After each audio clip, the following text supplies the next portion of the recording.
নিজের গাছের ছাদ বাগানের পুঁইশাক দিয়ে আজকে হচ্ছে রান্না করব। তো এখনও পর্যন্ত জানি না এটা দিয়ে কী রান্না হবে, তো এটা দেখতে হলে অবশ্য আমার ফুল ভিডিওটা দেখতে হবে। তো আজকে কিন্তু সকাল সকাল অনেক সকালে উঠে ছেলেকে মাদ্রাসায় পাঠিয়ে তারপরে ওখান থেকে বাজারে গেছিলাম, আপনাদের ভাইও গিয়েছিল। তো দুইজনে গিয়ে বাজার সওদা করে দিল আমাকে, তারপরে আমি নিয়ে থিয়ে চলে আসছি। আসার পর চিংড়ি মাছ 1 কেজি নিয়েছে, আর এদিকে হচ্ছে আপনার একটা পাঙ্গাস নিয়েছে, ছেলের পাঙ্গাস মাছ অনেক পছন্দ। আর হচ্ছে নিয়েছি মলা মাছ আর চিংড়ি মাছ হলে আমার বাসায় মানে অনেক সুন্দর একটা হচ্ছে মানে খাবারের ঝামেলা হয় না। তো যাই হোক, সব কুটে ব্যাসে ওখান থেকে ছাদ থেকে শাক উঠিয়ে নিয়ে আসার পর রান্নার জোগাড়জাতি করে নিচ্ছি। আর এদিকে আমার ছেলে রান্না যখন করতে লাগবো তখন আমার আশেপাশে ঘুরঘুর করবে। সে একা থাকতে একদমই পছন্দ করে না, খেলাধুলা তার সব থেকে বেশি ভালো লাগে। তো এখন সুন্দরভাবেই সে খেলতেছে, আমার আশেপাশে আছে। আর এদিকে আমি হচ্ছে তরকারিগুলো মাখায় দিচ্ছি। তো ফার্স্টে হচ্ছে কি রান্না করব ভেবে চিনতে ভাবলাম টাটকা চিংড়ির মাছ, যেহেতু আজকে বাসায় আছে।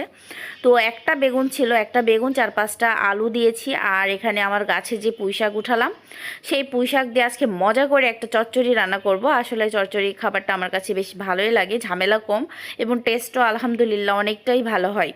তো এখানে হাতে মাখিয়ে জাস্ট এখন হচ্ছে পানি দিয়ে এটাকে আগে রান্না করে নিব। মাছ যেহেতু ফ্রিজে ছিল, মানে কাটার পর ফ্রিজে রেখেছিলাম, তো ভাবলাম আগে একটু সুন্দরভাবে একটা বলকুটে আসুক তারপরে মাছ দিয়ে দিব।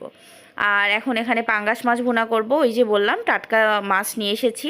তো ছেলের পাঙ্গাস মাছ কয়দিন ধরে খুবই খাচ্ছে, মানে যে জিনিসও খেতে লাগবে সেই জিনিসও বারবার খেতে চাবে, যতক্ষণ না পর্যন্ত ওর মন চাইবে না যে খাবো না ততক্ষণ পর্যন্ত খেতেই থাকবে। এদিকে পাঙ্গাস মাছ রান্নার জন্য প্রথমে একটু তেলে আস্ত জিরা আর তেজপাতা দিয়ে ভালোভাবে একটু নাড়াচাড়া দিয়ে পেঁয়াজ কাঁচামরিচ দিয়ে দিয়েছি। আর এদিকে হচ্ছে চিংড়ি মাছ যেগুলো হলো কেটে ধুয়ে পরিষ্কার করে রেখেছিলাম, সেগুলো আবার হচ্ছে তরকারি একটু নাড়াচাড়া দিয়ে দিলাম। আর এখানে গরম মশলা কিছুটা দিয়ে দিলাম, আর একটা মাছের চর্বি ছিল মানে তেল, সেই তেলটাও দিয়ে দিলাম পেঁয়াজের মধ্যে। এতে করে মাছের যে অ্যাশটা গন্ধ থাকে বা একটা বাজে স্মেল আসে, তো সেটা আর থাকবে না। তো এইভাবে তেলে হচ্ছে পেঁয়াজের সঙ্গে তেলটা ভালোভাবে ভেজে নিলে খেতে ভালো লাগে।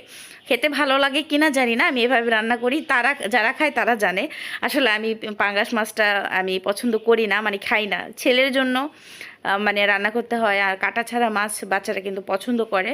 আর জানি না, আমার হাতে রান্নাটা আমার ছেলে অনেক পছন্দ করে, তো সবসময় খেতে চায়। মানে আপাতত তো খেতে চাচ্ছে, জানি না ভবিষ্যতে আবার কী হবে। তো কথা বলতে বলতে ওইদিকে কিন্তু পুঁই শাকটা আমি দিয়ে দিয়েছি। আর এখানে কিন্তু হচ্ছে পাঙ্গাস মাছের জন্য ঝাল, লবণ, হলুদ, বাটা মশলা দিয়ে ভালোভাবে মশলাটা একটু কষিয়ে নিব। তো কষিয়ে নেওয়ার পর এই যে মাছগুলো হচ্ছে এখন দিয়ে দিব। তো এখানে হচ্ছে এটা মহিলা মাছ ছিল, মানে মাছের মধ্যে ডিম ছিল আর অনেক লাল মাছ ছিল, মানে ফ্রেশ একদম লাফালাফি মাছ ছিল। তো ছাদে থেকে এগুলো সব ক্লিন করে কেটে বেছে নিয়ে এসেছি, বাসায় কোনো ঝামেলা করি নাই। তো এই বাসাতে অবশ্যই একটা সুবিধা, যেহেতু আমরা 6 তলাতে টপ ফ্লোরে থাকি, এতে করে হচ্ছে আমরা কিন্তু ছাদটা খুব ভালোভাবে ব্যবহার করতে পারি, যে যার মতো ব্যবহার করে পরিষ্কার করে রেখে আসা হয়। এতে করে কোনো সমস্যা হয় না, বা বাসা আলাও কেউ কিছুই বলে না। তো এখন সুন্দরভাবে পাঙ্গাস মাছটা ভালোভাবে নাড়াচাড়া করে পানি ছাড়া বেশ অনেকক্ষণ কষিয়ে নেওয়ার পর পানি দিয়ে ভালোভাবে রান্না করে নামিয়ে নিচ্ছি। আর এদিকে চচ্চড়িটা আমার হয়ে গিয়েছে, জাস্ট এটা ভালোভাবে একটু মাখো মাখো করে নামিয়ে নিলাম। তো ভালোভাবে তো হাতে মাখানো চচ্চড়ি যেভাবে রান্না করি সেভাবেই। তো দুইটা তরকারি আমার ভালোভাবে রান্না করে নামিয়ে নিয়েছি। এদিকে কিন্তু ছেলেকে খেতে দিব, তো তার আগে হচ্ছে ঢেঁড়স ভাজিটা আগে রান্না বসিয়ে দিব। আজকে ঢেঁড়স ভাজিও রান্না হচ্ছে। আর এখানে কাঁচামরিচ, পেঁয়াজ, আস্ত জিরা, তেজপাতা দিয়ে ভালোভাবে তেলে বাগার দিয়ে এটা ভালোভাবে ভেজে নিচ্ছি। এদিকে কিন্তু রান্না হচ্ছে, আর আমার ছেলে এখানে বসেছিল এই যে ফ্যান দিয়ে। তো আমি সেগুলো আপনাদের সঙ্গে শেয়ার করতেছিলাম। তো জানি না ছেলেটা বড় হয়ে গেলে যখন ও একা পড়াশোনার চাপে থাকবে, তখন এই সময়গুলো কিভাবে যে মানে মনে পড়বে। যদিও এখন আশেপাশে ঘুরলে বিরক্ত বোধ হয় বা একটু রাগারাগি করি, তুমি এখানে কেন আছো, তুমি রুমে যাও, বা তুমি হচ্ছে আমাকে একটু ফ্রি থাকতে দাও, আমি কাজ করতেছি, বিরক্ত করো না। এই বিষয়গুলা ভবিষ্যতে যে মনে পড়বে বা কষ্ট দিবে সেটা আমি জানি, কিন্তু তা বাদেও এখন মনে হয় একটু বিরক্তই লাগে। আমার ভালোও লাগে যে কাছে আসে, বা অনেক সময় বিরক্ত বেশি করে ফেলায়, যেমন হচ্ছে রান্না করতে চাই, ছুলনি ধরে টানাটানি করে, বা হচ্ছে তেল নুনে বাসন দেয় সেটা সেটা উল্টে পাল্টে ফেলে। তো এগুলো নিয়ে বিরক্ত একটু হই।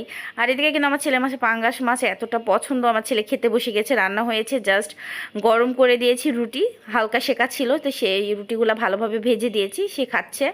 তো পাঙ্গাস মাছ তরকারি আর ঢেঁড়স ভাজি তো হচ্ছেই। তো এই হলো আমার আজকে রান্না বাড়া। আর আমার ছেলে সুন্দরভাবে খাচ্ছে। তো এই তো আমার ছেলেকে একটু দেখে দিলাম, বলতেছে আম্মু তুমি ভিডিও সরাও তারপরে খাবো, এখন খাবো না। সে একটু লাজুক প্রকৃতি, সে একটু কথা কম বলে, একটু চঞ্চল, কিন্তু হচ্ছে কথা অচেনা মানুষদের সঙ্গে কথা কম বলে। তো যাই হোক, আজকের ভিডিও আমার এই পর্যন্ত। ভিডিওটি কেমন লেগেছে কমেন্টে জানাবেন, ভালো লাগলে লাইক কমেন্ট শেয়ার দিয়ে পাশে থাকবেন। দেখা হচ্ছে নেক্সট ভিডিওতে। আল্লাহ হাফিজ।